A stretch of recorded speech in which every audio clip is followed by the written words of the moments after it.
All right, welcome back to another episode of the Ruling on the Field podcast. I'm your host, Seth Mendelson. Alongside with me is my co-host and brother, Sam Mendelson. And today, Sam, we have a special guest. He's the commissioner of our fantasy football league. He's also our resident Kansas City Chiefs fan. And there's a lot to talk to him about that after this past week against the Bills. Ryan Sutton, welcome to the show.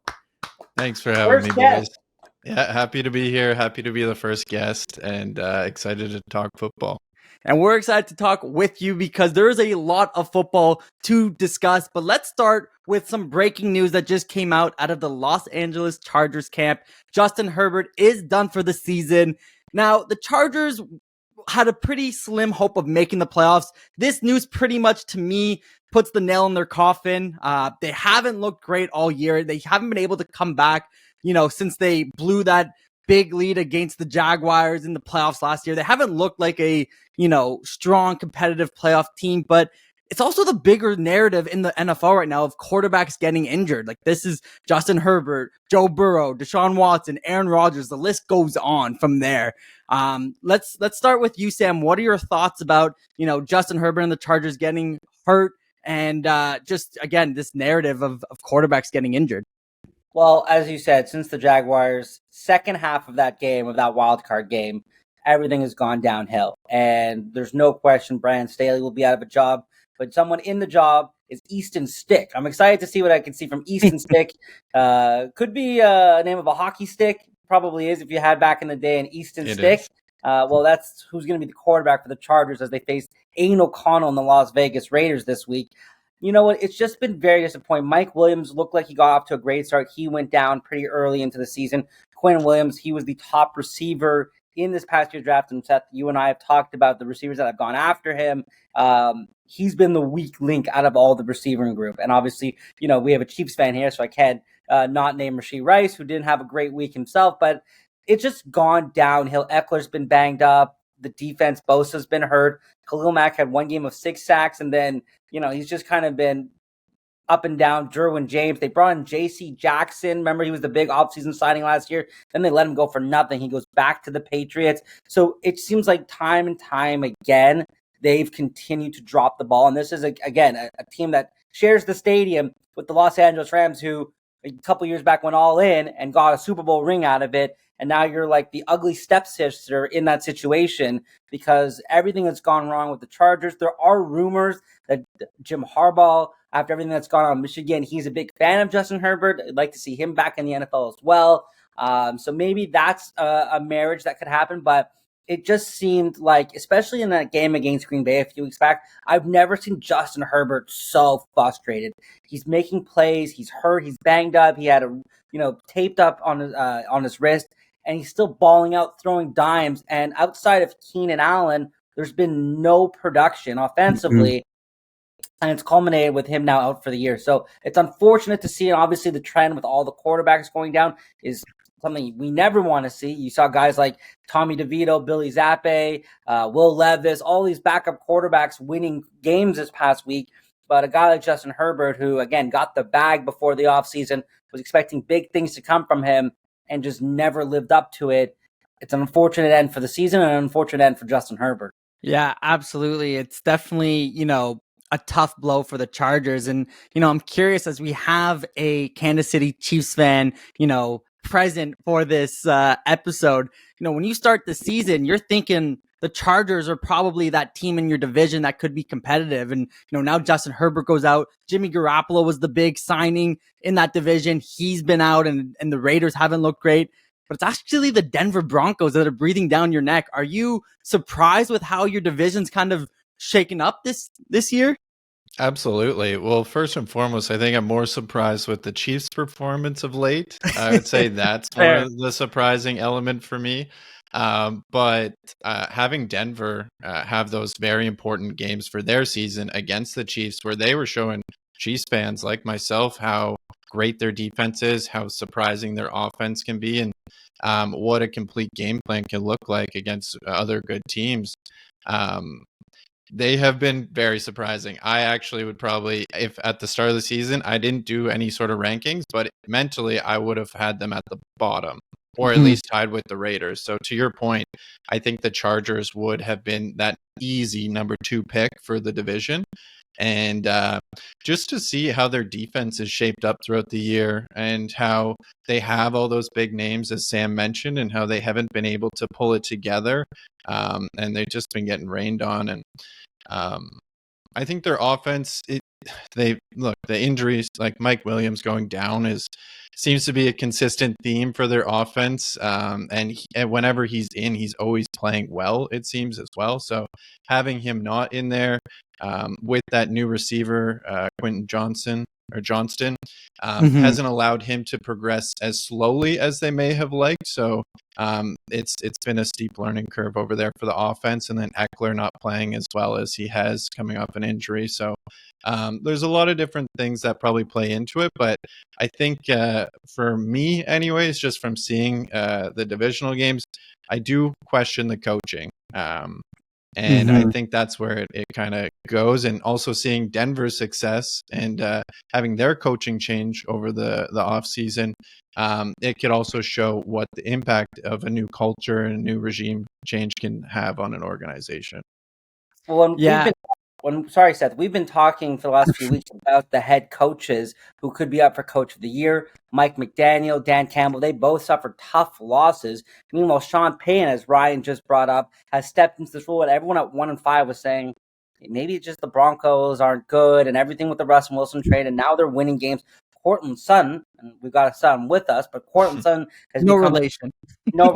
He's become a touchdown machine. I don't know if you saw his touchdown against the Chargers. He was being draped, and he came in with one hand and brought in. It was must see. It was incredible. Again, they gave away Frank Clark, who they brought in the offseason. They brought in Randy Gregory a year ago. He's gone. So they brought in these pieces, and then they said they just don't work. And then you look at what he's done in Denver, and you got to put him in the ranks of Coach of the Year, especially if he somehow takes over the AFC West and beats the Chiefs, and the Chiefs become a wild card. I mean, you think you would have my vote. The other person I might say is Kevin Stefanski, with Joe Flacco coming off the couch and balling out like he's done. But I digress. I think Sean Payton has really been that major addition to what Ryan was just saying, that he stepped in. And then you look at Brandon Staley, and when he came in, there was all this optimism, fourth down calls, and he's going for it. But have you ever seen more head-scratching play calling, decision-making from any coach in any sport more than Brandon Staley? And it just seems time and time again, 4th and 8 from our own 25. Let's do it. It's like, no, dude. Like, what are you doing? And I honestly think that since that loss to the Jaguars, he's written his ticket out. And this year's just been one mishap after another. And then you look at what Sean Payton's done with a team and an organization who really, there wasn't a lot of buzz, as Ryan mentioned. He said he had, at the bottom of the tiers or bottom of your ranks in terms of your AFC West power rankings. And now they're a game out, and they split with Kansas City, and they nearly won both. I mean, it's just a lot of credit to how good coaching is and how important it is in the NFL.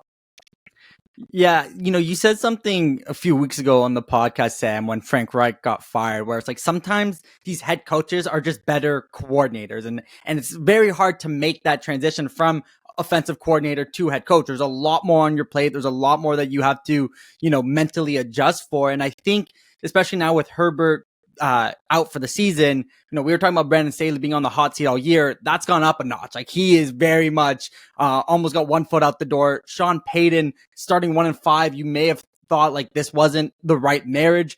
That's completely turned around. But a coach who was, in my perspective, was on the hot seat, who I think the play of his quarterback has now changed that drastically. Is Buffalo Bills coach Sean McDermott. And, we saw Josh Allen playing incredible football. And this game, I want to talk about this game because there was a lot of drama. It always seems like when it's a Josh Allen, Patrick Mahomes clash, there's a lot of drama. And Ryan, I'm sure you have a lot to say about that rivalry, being able to watch that over the years. But, Sean McDermott, his position or his role as a head coach was on the line. But the way that Josh Allen's playing and pushing them to almost willing them, putting the team on his back to try and make that playoffs might save him his job and might save the Bills their season. Yeah, that game was definitely exciting. There's a lot of exciting moments in it. And to your point about Josh Allen, that one heroic play where he just went all the way to the sideline and just kind of did a fadeaway throw, that was definitely a highlight reel play. And you could tell that he was working it. From like the Chiefs' perspective, there's just a lot of discombobulation on both sides of the ball. Good work. Like there really was. Like it's just not clean, and I think that's something that's frustrating the overall team right now, and the leaders of the team for the Chiefs. And the one thing I just, if we are going to dive into the whole conversation and everything, but it's time. Yeah, I figured as much. So there's it's very interesting because you love seeing Mahomes get fired up, and there was like an element to it where it's just also like, like there's a different edge to this. I don't know if I like the edge, but there's a different edge, like a different part of this that maybe it's not the full story. Maybe it's not just the reffing that's impacting the way he's reacting right now. And I think I've listened to a few different people talk about this, and I have to tend to agree that I think there's an element of frustration within the wide receiver room and the way that the offense is running. And even it can extend over to the tackles as well for the Chiefs, and how Taylor, he just keeps, even on that play for Kadarius Toney, he was not lined up properly. And John Taylor has had, like, he's substantially more penalized than any other player in the entire league. And all these penalties, all these compounding factors are drastically impacting the way that the team is able to prove themselves each week to be the best team. And they haven't been, simply put, they just haven't been. And so as much as the refs, and I believe, Sam, you just mentioned how in all of Andy Reid's, or you mentioned before the pod, sorry, how in all of Andy Reid's snaps that he's ever called, he's never once had an offensive offside called, or an offside called. Sorry, I totally botched that, but it's still a huge stat, and that is significant overall. And that also could contribute to how he reacted in the moment and how he reacted in the post-game pressers. And he talked a lot about the rapport that he has with the refs and how important that is to the overall system and the overall game, and to him personally as a head coach in the NFL. So he felt as though that may have been breached, that rapport that he's had, and rightfully he was upset about it. And so there's a lot of different factors, a lot of different frustrations that are leading into it. But now it's been a few different games where actually a larger conversation is having the ending of Chiefs games be dictated by reffing decisions. Whether it's good or bad has also been a narrative that has been persistent throughout the last few years of the Chiefs games, that's for sure. Well, I have 2 points. One is obviously I'll talk about the play, and the other one's about Sean McDermott. But I'll start with the play. Mahomes said after the press conference he wasn't complaining about the Marquez Valdes-Scantling play, but he was complaining about this. I honestly think, looking back, he wish he could have rephrased that, because there was a blatant defensive pass interference that should have been called that wasn't called. And yes, there's some problems in the wide receiver room. They're not getting the production. This is a team that has been synonymous with winning since Mahomes has got there, and they are looking down the barrel of playing their first road playoff game, which we don't know. I mean, we love Mahomes. He'll probably figure it out, but this has been an AFC that we talked about at length, Seth and I, on the podcast, and just you and us in fantasy, about how it's going to be down to the wire, and there's so many great teams. And now we're finally seeing it. It's just a logjam. Jake Browning has come out of nowhere. Denver, we just talked about. So there's a lot of things happening in the AFC. But when I look at what happened, and I look what happened 2 years ago between the Giants and the Commanders, well, I think they were the Redskins then, but the Washington team, I'll just say they were the Washington football team. Sorry, they weren't the other name. I won't repeat that because it's not politically in the climate. But Terry McLaurin was on the outside, and he looked at the ref, and the ref gave him the thumbs up. And McLaurin, whether he was offside or not, was called for offside on a play that was a very critical point in that game. It was the end of the fourth quarter. They were down 8 to the Giants, and then they ended up, I believe, not making the playoffs because of that. And this was a different situation. Toney was lined up right next to the left tackle. and he was looking there and anything, and maybe they were yelling at him. But to look at what that outside view of where Tony was, like you said, he was literally lined up right next to Von Miller. Like his head was right next to Von Miller's shoulder. How do you not look back and just say, oh, maybe I'm a step forward or back? And even if he just took a step backwards, it didn't have any effect on the play. Again, this is a play where if Kelsey just would have went down, they still would have had time. They could have kicked the field goal. It could have gone to overtime. We've seen a couple overtimes between these two teams. Obviously, that one crazy one that we all remember, but there was no impact on the play. So all Tony needed to do is take a step backwards or maybe 2 step backwards. But for them losing it, I think that was just a culmination, like you had mentioned, Ryan, at the finality of your point, which was there's been a lot of games where the Chiefs have come down to a reffing call that's either gone their way or not gone their way. And that, I think, was Mahomes' frustration because last week he didn't complain and this week he could complain, but there's no bearing to where Tony was offside, whereas last week's on Valdez-Scantling's DPI should have been called. On the McDermott point, I just don't think defensive head coaches do well in the NFL anymore. I know DeMeco Ryans might be the one anomaly, but Robert Saleh, there was reports throughout the year that he was losing the locker room since Rodgers went down. Zach Wilson, not playing Zach Wilson, going back to Zach Wilson, benching him. All these stories have come out. Ron Rivera is probably going to be out of a job. Sean McDermott, this whole story that came out, and I don't want to put any light on it, but whether it's true or not, it painted him in a very bad light. Mm-hmm. With the whole 9/11 references and the memes that were coming out of it were just ridiculous. And I just felt like, he said in the press conference that it was like a judgment on his character and he knows the type of person that he is. But I believe when there's smoke, there's fire. So, and this is a conversation for maybe down the road because we'll move on to other things. But I just don't know if there's a fit for defensive coaches anymore in the NFL or head coaches. And you just look at the guys who've come in over the last few years. Again, Brandon Staley, we were just talking about him. He calls the defensive players similar to Sean McDermott. There was a point a few weeks ago on the podcast where we talked about Brandon Staley yelling back at our reporters saying, I'm calling the defensive plays. Don't tell me what to do. I'm the head coach here. It's like, okay, well, you're probably not going to be the head coach going forward. Vic Fangio was a guy with the Broncos, a couple years ago, and now he's the defensive coordinator in Miami. It seems like because the rules are set in such a way for it to be an offensive forward league, that the offensive head coaches who decide this is how I want to game plan, the Andy Reid, Mike McCarthy, for all intents and purposes, having his best coaching season since he won the Super Bowl with Green Bay. And so and again, you could open it up, we can move forward, but I just don't know if Sean McDermott's safe. Even if they get into the playoffs, I just think there's so much that's happened with Buffalo this year and getting that fluke win. They went 3 throws right before the 2-minute warning where they should have controlled the play and controlled the time, giving less time to Mahomes, knowing everything that's happened in their history.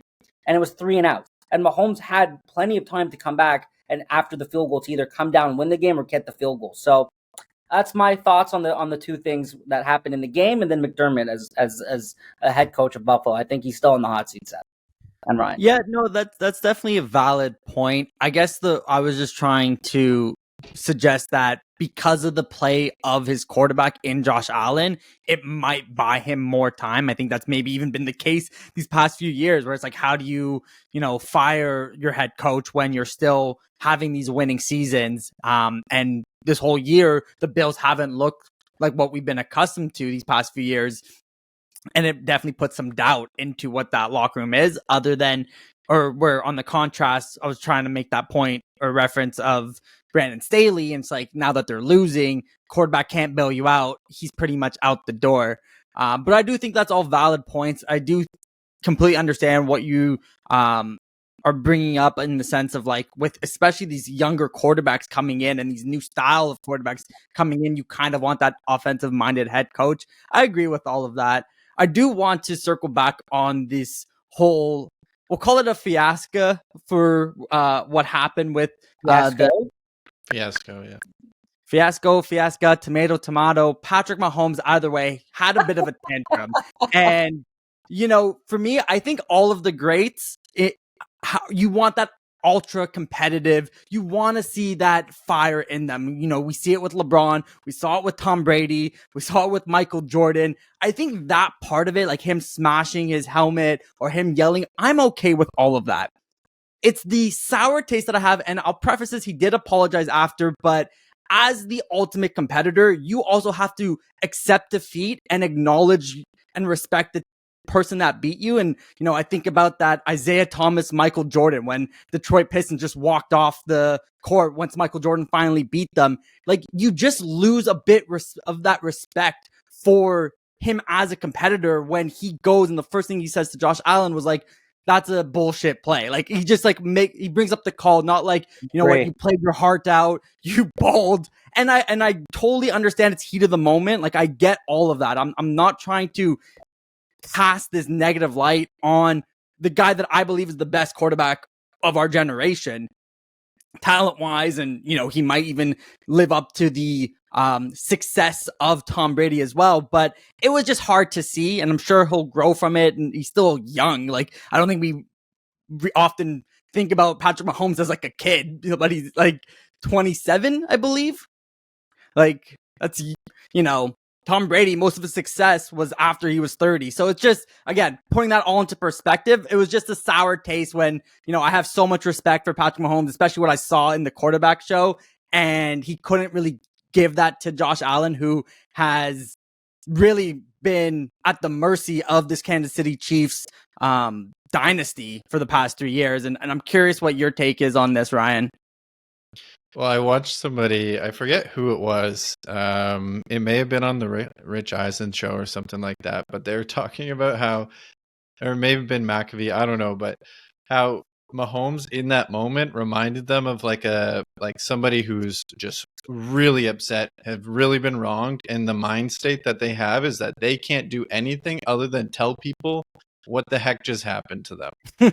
And so it was very funny the way that it was explained, and I could totally see that. Like, his mind isn't in a place where he can have that awareness. Clearly it wasn't. And afterwards he can come to that awareness. I'm sure he'll talk to Josh afterwards to provide a bit more of like a, hey, you did play a fantastic game. Like, I wanted to just say that to you. But in the moment, it was very hard for him to get past what had happened. Especially with the emotions tied to the significance of the play in and of itself for the legacy of Kelsey and his career to an extent too, right? So I think there's a lot of emotions tied to what he was feeling. And I do think that, yes, in an ideal world, he would have said something better to Josh. I think Josh Allen's reaction was perfect. Didn't say a word, just taps him on the chest like, all right, buddy, we'll talk later kind of thing. Yeah. Overall, like, it's dudes being dudes, and Mahomes proved that he is still just one of us, a regular guy, and that the emotions can get the better of him, but he does have that fire, and he will use that fire in a way to motivate his team. Unfortunately, I don't think the motivation was had clarity this time around, but I think upon reflection, moving forward into the season, it will carry the team through, especially considering that he was always on his team's side. He wasn't getting mad at his team. And so he was trying to find a common enemy to rally all the boys behind. The one thing I will say on that point, though, is that I would like to see a bit more of accountability. Usually the Chiefs and usually great teams have a great amount of accountability when they're moving through. That's on me. Like, that's the common thing. Like, I will be better. I didn't execute all of these different things. And I'm worried that Andy Reid, Mahomes, the leaders of the Chiefs, aren't putting enough accountability onto the players that are continuously screwing up on these mental errors.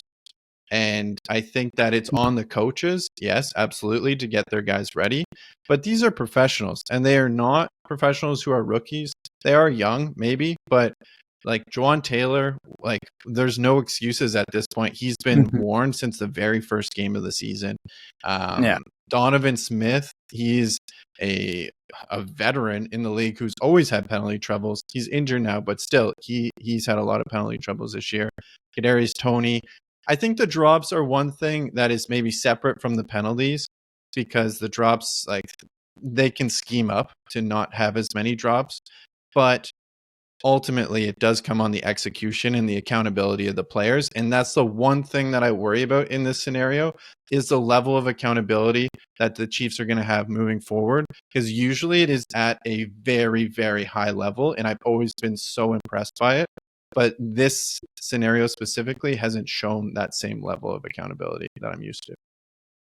I think that's very well said from both of you. I think, like I said earlier, this was like the straw that broke the camel's back, because there have been so many heartbreaking games, especially a week ago, where we saw what happened with Marquez Valdes-Scantling, where it should have been called and they didn't argue it. It's like, it just felt like this was just a bunch of emotion that was let loose. But to Seth's point, like, there was something that, and we live in a world where everything is mic'd up. The cameras are right in their faces. And even if like it didn't get caught up, there's people on the internet who would have done lip reading and known what he said. But to say that, I almost feel like Allen wanted to say to Mahomes when they came back with 17 seconds left in the playoff game, being like, did you really have to do that? Like, come on, like, really? Like, really? And there's a guy, again, who's won 2 Super Bowls, has been to 3. Allen doesn't have that. And there was a meme, and I don't know if you guys remember in the commercial, it was like last year in Canada where there was a high school basketball game, and there was like dying seconds of a championship game, and the guy touches it, and the referee marks it for the other team, and he goes to the coach, he goes, I touched it. And the guy's like, dude, it's the championship game. You can't say it. He goes, coach, you need to tell the ref I was the one who touched the ball at the last second. And it's just like, what do you want Allen to say? You're right. Like, it's just like, this is a matter of competition.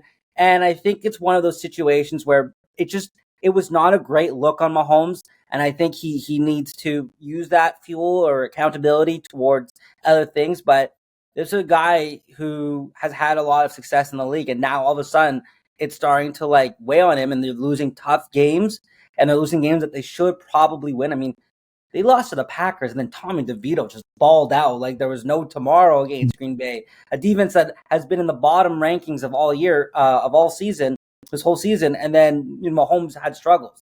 And so I think it just goes to a point that it's really come down to the Chiefs really facing their first real struggles. I mean, I guess you could say they lost in the Super Bowl to Brady, but they've never felt this kind of adversity. I had them before the year at, over 12 wins. Like, they have to win out to get to that point. But even so, it's like very tough to see that they're going to maybe finish with just 10 wins for a team that's had 12, 13 wins over the last handful of years.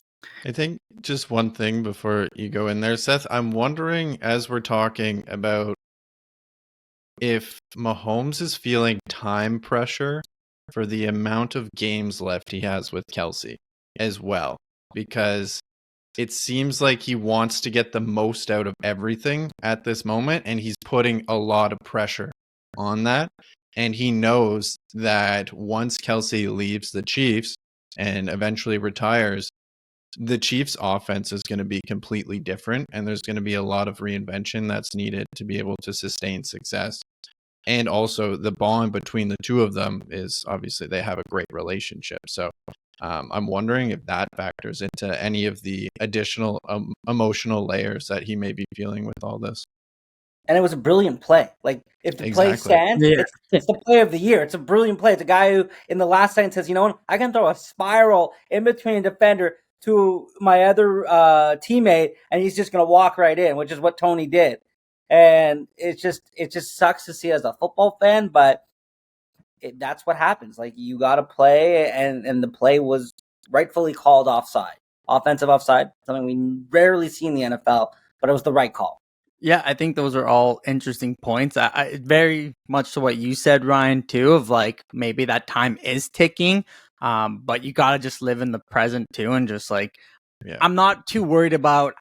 I think Patrick Mahomes is the type of quarterback that you'll be able to find weapons that goes with his talent. Like, I obviously that bond and everything, like, you want to win as many championships as you can together, but Mahomes will have a long career, and I'm sure even when Kelsey does retire as what I believe the greatest tight end to ever play this game, personally, that's my own bias, but I'm happy to die on that sword.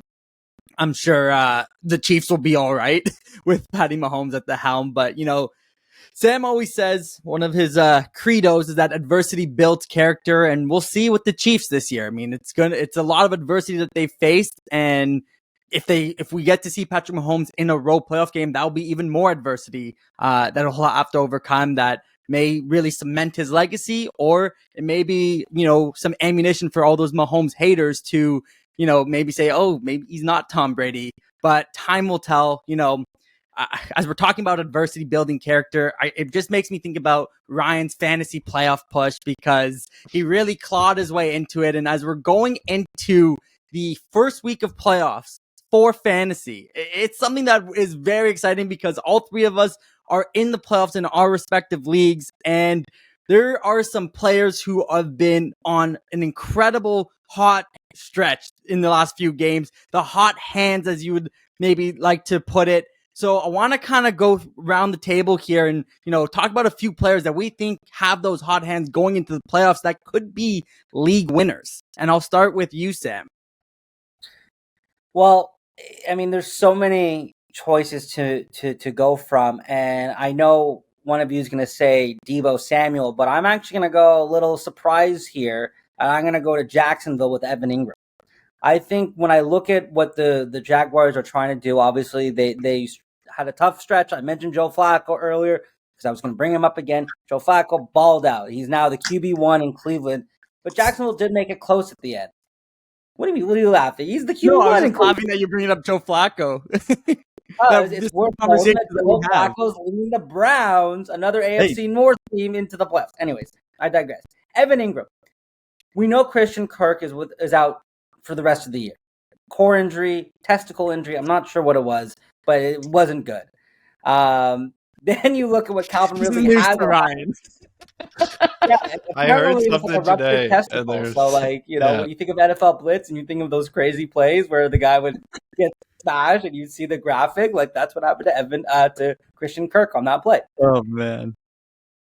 Travis Etienne really hasn't gone going over the last few weeks. I think there was a couple weeks in London where he had some really good stretches. Haven't seen a lot from him. Trevor Lawrence is banged up. There's getting pressure on the quarterback. And so for me, it's like, what do I look at? Is that like PPR? We're all in a PPR league. And maybe for people out there listening that you're not in a PPR league, maybe it's a different story. But, Kelsey's had some good weeks, but he's also had some really bad weeks. TJ Hawkinson, I mean, I don't know who's throwing him the ball. Is it now Nick Mullins? Is Josh Dobbs gone? They both combined for a 3-0 win against the Las Vegas Raiders. So there's not a lot of offense coming out of Minnesota, and Jefferson is questionable going forward. Point being is that when I look at the tight end position, it's such a unique position. Mark Andrews is done for the year. Isaiah Likely stepping up.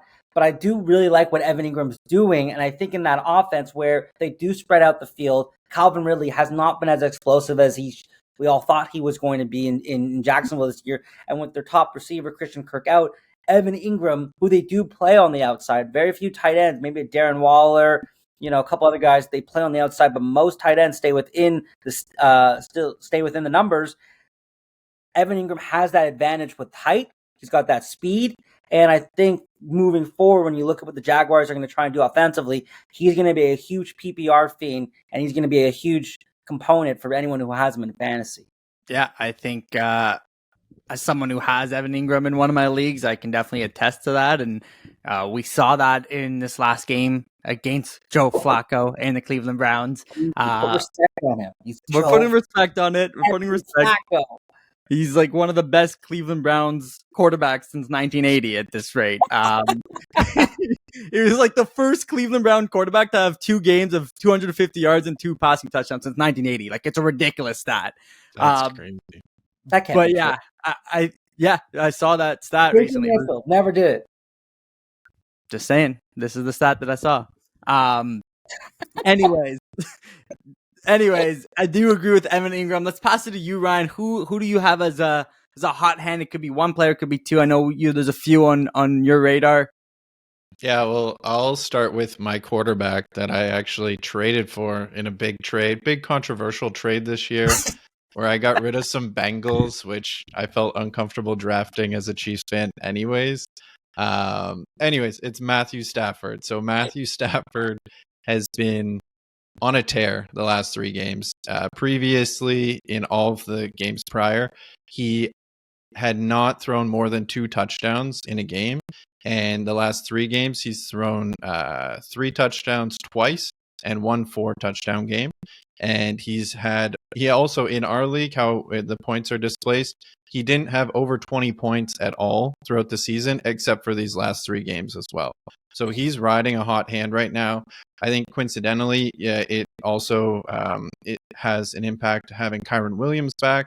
That's been a big help for the offense overall, and it's somebody he can just kind of toss it to if nobody's around or if there's nobody open downfield rather. And so I think Matthew Stafford for me and for my team and my playoff push here was huge. And I actually even dropped him at one point and was able to pick him up off the waiver wire right before he started getting hot. So this is a pleasant surprise for me personally, but also I think the way that their offense is rolling right now, there's a lot of positive momentum for the Rams. And they got all their guys back, and it seems like they're moving forward in the right direction and able to spread the ball around. And it's also nice that Kyren Williams isn't just getting all the rushing touchdowns like he was in the early stages of the season. He's also Stafford's able to throw some touchdowns to his guys as well. Yeah, and especially in a season where quarterbacks, have been it's been hard to trust quarterbacks because every week it feels like someone's going down that could be a huge impact on your fantasy team.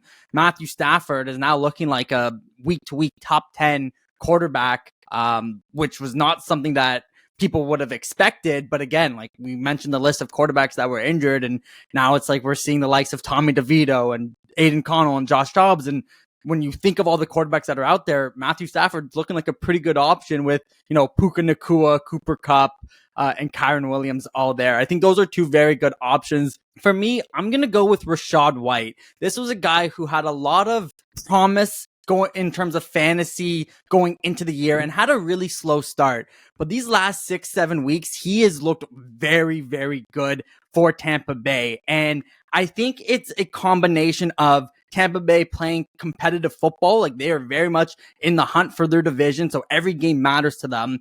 I also think Chris Godwin has not really, he's seriously regressed this year. So they need to find other options in their offense. And Rachaad White has been able to do it both on the ground and in the air. Baker Mayfield feels confident giving him some of those passes, and he's been able to take screens for 50 yards to the house. But it's also the play of Mike Evans that I think really impacts Rachaad White's success, because you have to always be cognizant of Mike Evans' deep threat. He has the ability to go for those long plays, and sometimes you're putting some of that coverage back. So if Rachaad White is able to break through that scrimmage line, get to that next level, there's a lot of open field there. And I think what we're seeing, like he's had a couple 100-yard games recently. He's become a touchdown magnet. These next 3 weeks, I think Rachaad White is going to become a very highly touted running back in terms of fantasy and could be that league winner, depending if you have him. Well, we talked about a tight end, a running back, a quarterback. I think we got to talk about the wide receiver, and there's only one wide receiver who's balled out the last few weeks, Deebo Samuel, 5 touchdowns. I mean, it's just incredible. What are you guys' thoughts on what Deebo's been able to do, a healthy Deebo? What does he do for San Fran's offense? And then ultimately, is there anyone right now better in fantasy than him? Yeah, I'll jump in on that, and then I'll pass it to you, Ryan. But look, I think his potential when he touches the ball, the ability to just from a slant, from the backfield, it can always go to the house. Like he is one of the hardest guys to tackle in the NFL. And we've seen that these last 3 weeks when he's been healthy. And Deebo Samuel has really been able to, obviously the way that Kyle Shanahan's offense is, where you can use him in the backfield. He's almost become the backup running back to Christian McCaffrey in the way that they've used him at times. And, it's even seeing those plays. We saw it last week. It was a kind of vulture to Christian McCaffrey touchdown, which was a bit heartbreaking for Sam and I's bets, but it was on the 1 yard line and you're doing an end around with Deebo Samuel and he's just walking in. Like plays like that. Like it's kind of that combination of what Deebo Samuel's skill is, which is elite, and what Kyle Shanahan's crafty skill play calling is, which is also elite, that comes together. And obviously that offense is clicking on all cylinders. McCaffrey's obviously the best running back in the game right now, but you've got Brandon Ayuk playing incredible, who's blocking down the field. He's running 70 yards to follow a block. Like, that's just like a team that's bought into this offense. And when you have so many weapons in your arsenal, they're all going to shine. Deebo Samuel right now is just shining the most.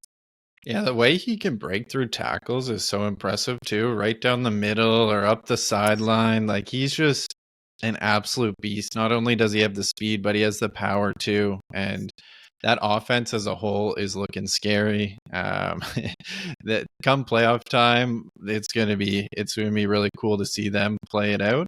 And I think we're having some technical difficulties with Ryan for a second. My Wi-Fi? Was that me? Oh, there he's back. He's back. Was that me? Yeah, that was me. Yeah. Brutal.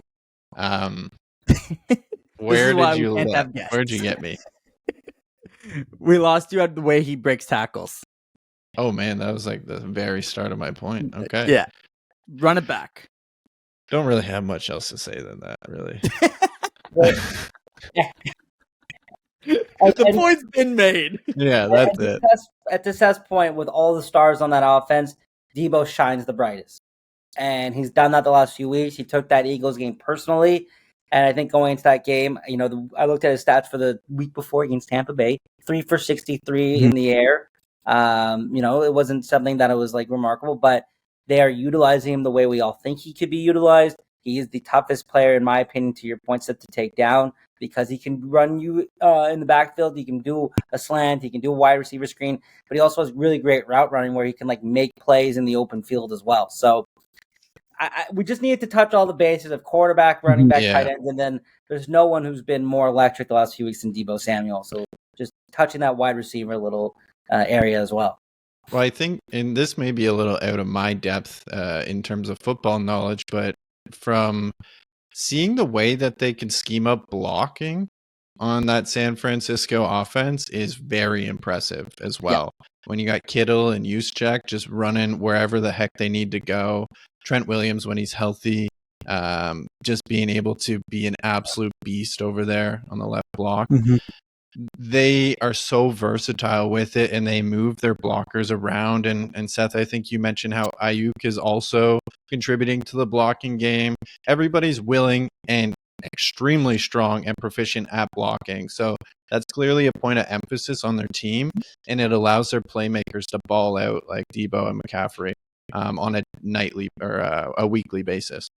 Oh, 100%. You're 1 of 11 on there, right? And it's, everyone has a job in every play, regardless of if they're running, outside stretch and you're the wide receiver on the left side, you're still having to run and get your guy. And we saw Brandon Ayuk, who that play was nowhere near him, but he never gave up. And that's a level of commitment that you mentioned. It's instilled in the culture. It's embedded in what their identity is, and that has been a part of the San Francisco 49ers identity since Kyle Shanahan's been there. So yeah, it definitely contributes to the overall success of all these players, and it allows Brock Purdy to play at an MVP caliber as well. And it's really a whole team effort. But I think sorry. No, go ahead, Seth. No, say your point. Well, it wasn't a point. I was just going to say the perfect transition, which, as we're talking about San Fran, they're the only team as of right now that has clinched a playoff spot. And we're looking at 3 fans of the Dallas, the Chiefs, and the Colts all in the playoff hunt. And this is the perfect time for our 2-minute warning. We're going to do a State of the Union on each of our teams. And we're going to say where we are now and where we're going and where we think they could go. So let's start with our guest. Let's give him the first honor. Ryan, the Kansas City Chiefs. We talked about it. There's been some issues. There's been some problems at the end of the game. There's been some referee decisions, questionable or not, over the last few weeks. The Chiefs, looking down the barrel, playing the first road game. Where do you see the rest of the season playing out? And barring any surprise about you that they don't get in the playoffs, how do you think the playoffs play out as well for Kansas City? Yeah, I think that the rest of the season, I believe, off the top of my head, I don't know the schedule, but I know that it's not an overly tough schedule. And I think that some of those games are going to be grinded out. But ultimately, I think the Chiefs are going to take more than they lose in those final games. And they will make the playoffs for sure, in my opinion. But depending on how the Broncos play the rest of the season, I'm not ruling it out that the Chiefs may be a wild card spot at this point. I think for the overall development of Patrick Mahomes and the Chiefs offense, it may not be a bad thing for them to face some adverse situations this year, especially considering how young everybody is on the offensive side of the ball. That's more of an optimistic look at it right now. There's obviously some things that need to be cleaned up on most sides of the offense, but from a defensive standpoint, the one thing that I am a little frustrated about is that the offense isn't performing well enough to really level up with this defense and how they've been able to level up this year and be one of the best defenses in the league. And so I think that overall, if the Chiefs are able to shape up in the last few weeks here and ride into the playoffs on a high note, they're a scary team that nobody's going to want to play, at least even at home, if the Chiefs are playing away for the first time in Patrick Mahomes' career. Then I think that nobody's going to want to play them, especially with this defense. And if the offense is rolling, look out. But until then, I think there's some things that need to be figured out on the offensive side of the ball. And I think even the defense showed a little bit of they allow more yards, allow more passes. They weren't as effective against Buffalo compared to how they've been over the rest of the season. So I want to make sure that they're remaining tight and vigilant in their efforts to be one of the top defenses in the league. And that's kind of where we're at. I'm not sure if the 2-minute drill is supposed to be faster than that. It's just the final. Okay. Just to give you clarity, it's 4 backup quarterbacks that they're facing in Billy Zappa in New England, Aiden O'Connell in the Vegas Raiders, Jake Browning in the Bengals, and then Easton Stick and now the Chargers. And now shifting to the Colts, who have a backup quarterback of their own, they're going up against another backup quarterback in Mitch Trubisky this Saturday in a very pivotal game, having lost a tiebreaker to Cleveland, having lost a tiebreaker now to Cincinnati. Almost feels like a must-win game this week for Indianapolis. No, Seth? Oh, it definitely is a must-win game. Like, if they lose this game, it's almost, that hill to climb becomes much steeper for a playoff spot. And I think with the Indianapolis Colts, regardless what happens but in these next 4 weeks, there's going to be a lot of positives that we can take away from this season because, this is a team that's dealt with a lot of adversity these last 3 years. We're talking about a team last year that things got so bad, they brought in Jeff Saturday from an ESPN broadcast to become their head coach to change this culture. And I think that's the biggest win of the organization this year is that their culture looks drastically different under Shane Steichen. So obviously, if they can punch their ticket into the playoffs, which I think if they do, they're going to be competitive. They're not a team that you want to face in that first round because of what they're going to, like, if you get a healthy Jonathan Taylor back, having him and Zach Moss in the backfield, Michael Pittman's looking like one of the better, I can make the argument for him as a top 10 receiver this year because he's able to do everything for our offense. He's making, each game he's getting like over 7 catches, over 70 yards, and he's really cementing himself as a wide receiver 1. And their defense is able to take the ball away. They've had now 18 games straight where they've had a turnover, and that's a very impressive stat. So I think there's a lot of promise. I think, again, like, this whole year we wanted to see what Anthony Richardson was going to show us, and that obviously wasn't able to come to fruition because of his injuries. Gardner Minshew was able to come in and become this great story in Indianapolis. Do I think they can make the playoffs? I mean, look, you've got Pittsburgh, Atlanta, Las Vegas, and Houston, and those are all going to be competitive games. None of those games are going to be easy for this Indianapolis Colts team, and it will be very interesting to see as the AFC wildcard is so tight. But I'm going to take the glass half full approach regardless with my team and just be happy that I'm even watching good football in December because that in itself it's a win for my team right now. Well, man, that offense is looking like it could be something special in the future. There's a lot of promise on that offensive side of the ball. Defense has got some stuff to figure out, but yeah, I have Jonathan Taylor. I traded for him this year, and when he was playing, I tried to watch Colts games, And it's cool to see what they're doing and how much it seems like they've bought in. And as you mentioned, Michael Pittman stepping up, Josh Downs. There's a lot of guys that have a lot of promise moving forward. Yeah, I mean, they run the most RPOs out of any other team. So even though Anthony Richardson isn't at the helm, they stuck to their plan and their identity, and the offense has looked good because of it. It didn't this past week against Cincinnati, but every week gives you new opportunities. And speaking of a team that looked dominant this week, Yes, the Dallas thank you. Cowboys. Sam, I mean, you just had probably one of the biggest wins, regular season wins I've seen in the Dak Prescott era. This was a huge victory in terms of the statement it made, all of the backlash Dallas was getting in terms of the team that they were beating at home. Now they went up against Philadelphia Eagles, who just came off this terrible loss, needed that bounce back. But they, again, saw the kinks in the armor, and Dallas Cowboys exploited it. Dak Prescott looked amazing. What do you think their playoffs are gonna shape up into? Blue and white. I mean, talking about it. I mean, we're talking with three guys. My team's the only one that won this past weekend, and it's the seventh win. It's the seventh win this year of 15 or more points. This is an NFL that is very tough to win games, as you saw in the Vegas Minnesota game. That was probably one of the worst games you'll ever see, but it is very tough to win in the NFL. We all agree, or we can all come to a consensus, is that Dak Prescott is very much in the MVP conversation, if not leading the MVP conversation. I don't think he played his best game. I thought they played a good game. I thought they both had moments where defensively and offensively they came together, they made stops. They held one of the top offenses in the league to 0 offensive touchdowns. That has nothing to do with Dak and the era. It's just the fact that they came ready to prepare. And they came and they balled out, knowing the importance of the next stretch of games at Buffalo, at Miami, home to Detroit, and then finishing off against Washington.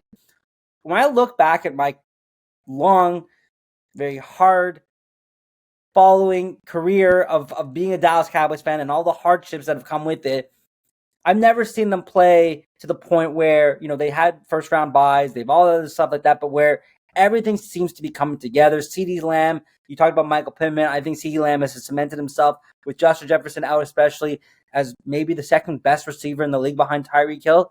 And if Tyreek Hill's out for the next couple of weeks, which I think he'll play with an ankle injury, but CeeDee Lamb just continues to find ways to get open. I'm a little concerned about the run game. I think, between Rico Dowdle and Tony Paul, they need to get more production from the run game. Micah Parsons got a sack. He was battling a fever the night before, so he wasn't even at 100%.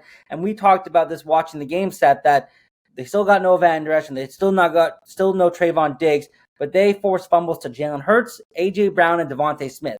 So they're very opportunistic. And we talked about fantasy in this podcast. They're the number one defense in fantasy. The touchdowns, Deron Bland has more defensive points than some teams have all year, just with interceptions and touchdowns from a fantasy standpoint.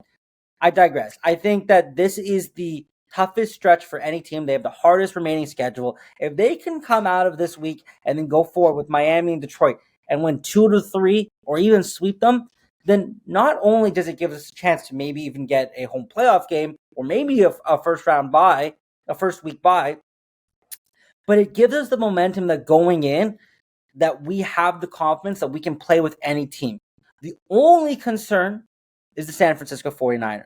They seem to have our numbers. They dominated us this year. They've beaten us the last 2 playoffs. And I just wonder how well we match up against them. I know we talked about last week on the podcast that they were right in there until the Tony Pollard injury last year. But that's going to be the real deciding thing, where it seems like those two are on a crash course, or Philadelphia and San Fran, or Dallas and Philly. Like, those 3 teams are in the mix.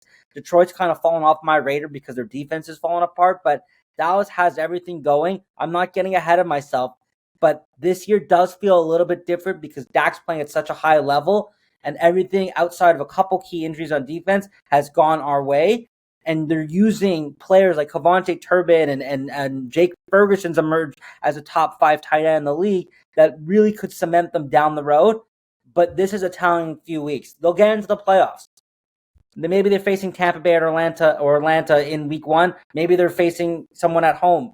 But they have to use these next few weeks as a good measuring stick, because I think a lot of people had the Cowboys to beat the Eagles. They came in as 3.5-point favorites, and now they're a 2-point underdog at Buffalo. They go into Buffalo and then go into Miami and they come away with signature wins. All that talk of beating these teams like the Patriots and the Jets and the Washingtons and the Giants are quickly going to evaporate. And this is going to be a team that's going to be molded together and saying, we can beat anyone in the league. We've gone against some of the best and we're finding ways to win. Let's continue going and go all the way to the Super Bowl. I think a lot of that chatter is already evaporating with how they've been playing, especially these last 2 weeks. And, seeing some of the former Colts on your team balling out has been great to see. Stephon Gilmore, 9 solo tackles in the game on Sunday night, which is insane. Plus the forced fumble against AJ Brown. Oh yeah. Oh yeah. So Malik Hooker had a fumble, like another former Colt. Yeah, I get it. We're a great on team. the other side, Shaq Leonard didn't even hear his name all game. Bye-bye. Good riddance. We don't need you. Wow. And it seems like you took that signing personal. But look, at the end of the day, there's still 4 weeks of football. A lot can happen with each of our teams. It'll be fun to watch. Ryan, it was great to have you. As far as guests go, you were definitely our best. You were also the only one we've had, but we appreciate you being here. And we look forward to seeing how these fantasy playoffs shape up. Yeah, thanks for having me, boys. It was a lot of fun. Look forward to being back here if possible. And without further ado, Seth, that's the ruling on the field.